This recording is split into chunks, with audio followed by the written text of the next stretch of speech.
Okay, what about Manchester United? Where are we with them today? Yeah, Rasmus Højlund, developments on that. Remember, AC Milan wanted to sign him on a loan with an option. It looks like they couldn't convince Rasmus Højlund to join because United and Højlund wanted a permanent deal.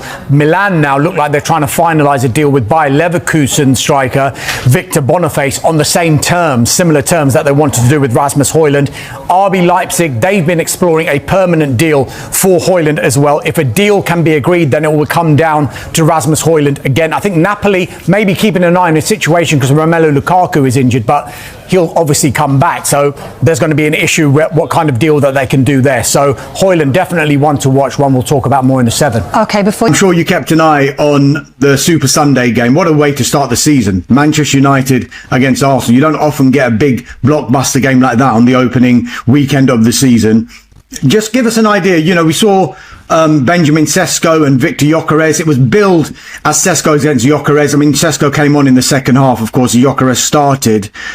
Have you seen any glimpses of what fans can expect, or far too early to judge? No, I think it's a bit too early to judge. And you know how social media works and fan base work, and suddenly you try to look at everything. Gyökeres played an hour, Sesko played 30 minutes. Clearly, you could see, especially with the Gyökeres hour of football on the pitch, that there's still a lot of things for him to adapt to this Arsenal team and the way this team plays. He's a player that is very comfortable in transition. For example, when Arsenal are a team that doesn't really do transitions, they like the control, they like to play at their own pace, they like when everything is in place and then they can put the attack together. There's a couple of times where Odegaard is on the ball at Old Trafford on Sunday, where there's a ball there in transition for Gyökeres, and instead he keeps it, gets another touch, slows things down, and wait for Saka to be there on the right hand side, and then get everybody in place. So this would change, and they will play more on Gyökeres' strength than maybe they did at Old Trafford. But that's normal. That was the first official game really that he was there. For Šeško, we saw how good Mbeumo and Cunha were and how much already they've changed the attacking power for United. He would be the same, but again, he just needs a bit of time to adapt. He used to play in a front two with Openda at Leipzig. He's always really played in front twos. This is very different to be on your own with 2 number 10s behind you and wing backs around you. But I think it was interesting to hear Rúben Amorim after the game saying we need crosses in the box for Šeško, which I agree. The guy is big and strong and good in the air. I think he can also do a lot of other things than just having balls kind of like thrown at him from each wings in the box when he will face some of the best centre defenders and physical centre defenders in Europe. So let's see how United adapt to Šeško and how Šeško adapts to them, and same with Gyökeres at Arsenal. A key word, isn't it? Adapt. I want to just pick up on that because you talked about Mbeumo and Cunha making a bright start, and reasons to be optimistic there for Manchester United fans, of course. What does it mean for Bruno Fernandes? Because there's a lot of conjecture. He's United's best player for the past few seasons, and yet does he actually fit into a Rúben Amorim style of play? And where? Yeah, I think he fits now in that deeper role because they don't have a passer like him who can play there. Ugarte can't pass the ball. Casemiro is an okay passer, but this is not what he's there for. He's there to recover the ball, to break the opposition's attack. He needs somebody next to him that can pass the ball. That guy is Bruno, but you lose a lot of what Bruno would bring you if he was playing higher up the pitch. You saw the game on Sunday. He was far from the Arsenal box, far too often, really, for him to be decisive like he was in previous season. I would have Bruno playing higher up, but again, they need him badly in that deeper role in midfield, and until they find somebody else, which they might even not do. So it'd be interesting to see that. And then even if they did sign another midfielder, then it's him, Cunha and Mbeumo for the 3 number 10, even Mount, to be fair, who I thought was decent against Arsenal. 4 for those 2 number 10 positions behind whoever the striker. I guess Cunha can be that guy, and you can play Bruno and Mbeumo behind him. You can have Šeško and Cunha and Bruno behind. There's a lot of things then that Rúben Amorim can do. At least he's got options now, and he can do different things with all the firepower he's got up front. But yeah, I love Bruno. I just think that deeper you waste a little bit. Not waste is a bit too strong, but you prevent yourself from having all his qualities closer to the opposition box when he's going to be lethal there. But that's the way they are now. Until they find another midfielder, he has to play there alongside Casemiro. Well, they did find one, but they couldn't do the deal because it was going to prove too expensive, and Brighton said no with regard to Carlos Baleba. Do you think United may have learnt lessons from previous transfer windows, that previously you could argue that someone like Carlos Baleba might have been a first choice, and once that didn't happen, they thought we're going to have to get someone, and they spent huge amounts of money trying to get another midfielder to fill that role, not necessarily their first choice. Yeah. Would it be advisable for United just to take a step back, and if there's still a possibility in future transfer windows, maybe not January but next summer, to maybe pursue Carlos Baleba again, is it worth the wait, and have they got enough for this season to be able to wait for that? Yeah, I think it's a great question. I think it's a great debate that they would have had internally. To Baleba is 120 million euros. Is that too much money? Maybe, but then he's one, outstanding. Two, he will be your midfielder for the next 10 years. When you have Casemiro at his age, Bruno at his age, Mainoo, I mean, Amorim is not a fan, it's just as simple as that. And Ugarte, who has big limitations in his own game. I don't know. I guess the answer, which I know is a bit a simplistic answer, but let's see who they sign. If they sign somebody that is not Baleba, and then we will see if they were right or not to pass on Baleba and sign somebody else. If they don't sign anybody, I think they're short. I think they're too short. At least they don't play in Europe this season, which is an absolute blessing for them. But even for the Premier League, I'm not sure you can finish in the top 5, for example, with Casemiro, Ugarte, Mainoo and Bruno as your 4 options in those 2 deeper midfielders. I think that's not enough. That's not good enough. Yeah, it'd be interesting to see if they do go back into the market. As far as we're aware at this stage, with only a few days to go, it doesn't look likely, but of course that can change. Look, midfield was an area. We've got to talk about the goalkeeper, because Andre Onana, he wasn't dropped, according to Rúben Amorim. It just said, look, he hasn't trained that long, he hasn't had much game time. So Altay Bayindir came in. Was a huge fault for the goal. That can't be escaped. Gary Neville has suggested they have to go out and sign a new goalkeeper. Do you agree? And there's a certain Gianluigi Donnarumma who's available. Is he the answer? I agree that they need another goalkeeper. Like they went in for Donnarumma 2.5 months ago, 3 months ago. They got in touch with Enzo Raiola, his agent. You don't contact Donnarumma's agent if you don't want a goalkeeper. Otherwise, this is just stupid. Why would you do this? So the fact that they got in touch with Donnarumma and maybe other goalkeepers, or certainly their entourage, shows you that they were clearly in for a goalkeeper, or certainly wanted to find out a bit more about some goalkeeper situation to see what they do. I don't think Amorim trusts Onana at all. I think Bayindir is an okay goalkeeper, but just about good enough to be a number 2 at a club like United. Just about.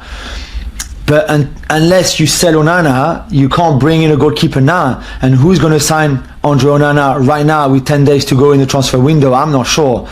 So I thought Donnarumma would be great for them. I think they can afford him. But the problem is, unless Onana goes, they can't. I don't think it would be wise for them to sign another goalkeeper. And that's where the difficulty is for them. On top of that midfielder that they are still chasing, that they want to sign, or maybe not, because they might want to wait for Baleba another 6 months or another year. It's a little bit that uncertainty around what they do next, I think, is right up there. But for me, and Sunday showed it again, and what we saw from Onana last season, they need a better goalkeeper already, for sure. I think also when you look before this window opened, a lot of the pundits and a lot of the experts says this is not a 1 window fix. This is a 3 or 4 transfer window fix. So maybe if they accept that, I know Manchester United fans will get excited because they've revamped their front 3, but then they got to be patient as well. And I think United fans might accept, because of the mistakes they've made in the past, that if there is that chance that Baleba can come, then it's going to be very difficult to bring in a midfielder now, because you might be spending the budget that would have helped you get Baleba next time. Just picking really up on what you said about Donnarumma though, Julien, where do you see him ending up then? If United aren't going to sell any of their goalkeepers, which it doesn't look likely at the moment, I think you've spoken about Manchester City and the whole Ederson situation, which we'll come to Ederson in a moment, but where do you see him? Dams, it can only be City. They're the only club in for him right now, which it sort of baffles me for many reasons. One, I don't know why other clubs like maybe an Inter Milan would want to go for Donnarumma, or even back in Italy, people, there are not many more better goalkeepers in the world right now than him anyway. And yet, only Man City are kind of talking to his people and talking to PSG to see what's possible and how quickly they could do it. Which then leads us to, is he the right fit for Guardiola and Manchester City? And the answer is 100% that he isn't. This is not. But I don't want City fans to go after me or not. On his line, on those saves that we saw he made for PSG in the Champions League, he's the best in the world. Him and Courtois, there is no one better. I give you that, and that's great. And maybe that's enough for Guardiola to say, yes, I want him, and City fans will be excited and happy. However, everything that a goalkeeper has to do, the most important thing that a goalkeeper has to do for Pep Guardiola is being really good with the ball at his feet. We know that. Remember what happened to Joe Hart or Claudio Bravo, or people like that. If you're not good with the ball at your feet, you're not a Guardiola goalkeeper. Donnarumma is not good with the ball at his feet. His distribution is not good, or certainly not good enough for a Guardiola City team. Then his other weakness, in a way, is he doesn't come out for the ball in the air. He doesn't like coming out for crosses, corners, anything you want. If there is one league in the whole world where your goalkeeper has to be that brave, and we saw that with India against Arsenal with United, is the Premier League. So I cannot see how Guardiola thinks, he is the perfect guy for me when he can't play with the ball at his feet and he doesn't come out on crosses and set pieces. And PSG have conceded many goals because of that, both in the league and in the Champions League in the last 3 years or 4 years. I just don't know. On top of that, it's going to cost you around £40 million in transfer fee, and he wants big wages, which is what was one of the problems at PSG, that he could not agree on extension. Probably around the £350,000 a week. I don't know. I know he's only 26, so he's still young enough. He can be at your club for 10 years. But all of that makes me think, really, City, really? Yeah, I mean, it's going to depend, of course, on Ederson as well. Interest from Turkey and Saudi Arabia. So it'll be interesting to see what happens in the last few days, whether Ederson goes and then Donnarumma comes in. We've touched on City there. I just want to pick up very quickly on United and some of the potential outgoings there, Julian. Jadon Sancho, of course. What is going on? Well, we know that AS Roma are pushing to do that deal still. Gianpiero Gasperini is a really big fan of Jadon Sancho, and he's driving that deal. But I'm told it hasn't broken down on personal terms, but it looks like Sancho is looking at other options. Rasmus Højlund as well, AC Milan desperately want to bring him in, but they want a loan with an option. Højlund and United would prefer a permanent deal. I think Højlund initially wanted to fight for his place at Manchester United, but I think he was given the message on Sunday loud and clear, not in the squad at all. And then, of course, there's Alejandro Garnacho, gap in valuation between Manchester United and Chelsea. And he's made it clear he only wants to go to Chelsea because Bayern Munich have come in and he has rejected their advances. So it'll be interesting to see again there, because the focus definitely at Old Trafford is on departures. We talked there very briefly about Donnarumma, Ederson there, Julien, but City, everyone was very, very impressed and marvelling at the performance of Tierney Reinders there against Wolves. So a 3-word question: are City back? Yeah, I think they are. I just think that Reinders, not just Reinders, but the transfer that they made this summer already, and I think more might come between now and the end of the window, outside of even Donnarumma, was very good. Reinders, what amazes me always, Dams, and I know you in England you've got the best league in the world, and it's completely normal that you just watch the best league in the world. But it seems that a lot of people, a lot of City fans even, just didn't know anything about Reinders before the game on Sunday. When he has played in the Club World Cup, when he played really well against Palermo in the only friendly that they had before the start of the season, and then people almost discovering Tierney Reinders in that game against Wolves, where he's been doing that for Milan last year. He was